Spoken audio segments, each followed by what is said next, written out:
In this episode, we're going to take a look at texture generators. Texture generators are a way of controlling the color of your scenery using DMX. They are created as part of materials, so the first thing we need to do is create a new material. Now you will see among the material properties there's one called texture generator, so I'll double-click that and choose Configure. In this example, I want to create a 2x2 RGB cell matrix.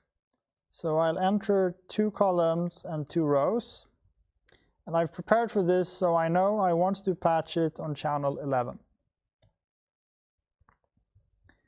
Before we can see anything, we also have to apply this material to the scenery. So I'll drag and drop it on this box I have here. Now you can immediately see some colors appearing here. And these are actually controlled by DMX, and I already have some DMX values coming in here. They're coming in from Clarity, which I'm using in this demo. So I'll show you that they are in fact coming in live.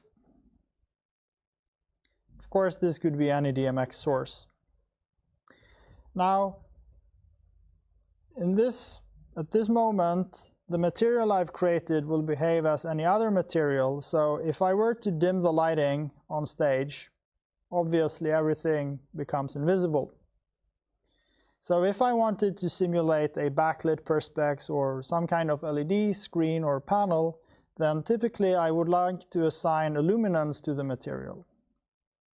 I can do this by entering a nit value for the luminance property to make this surface self-illuminated. So let's take a look at a few of the other options available for the texture generators.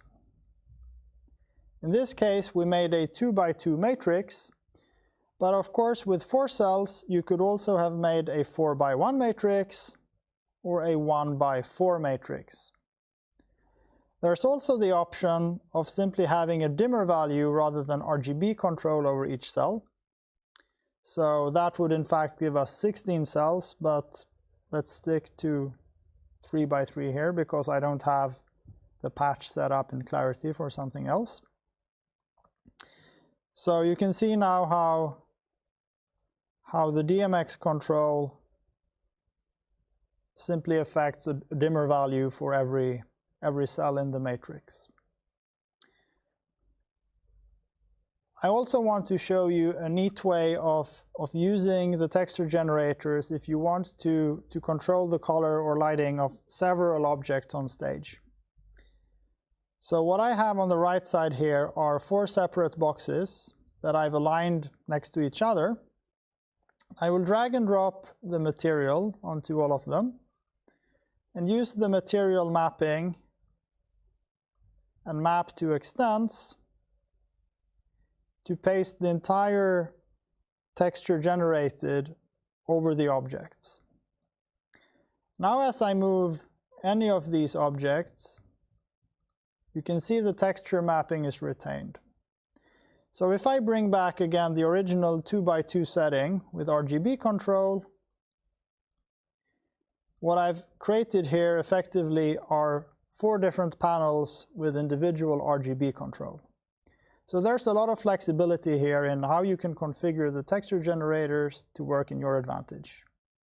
Thanks for watching.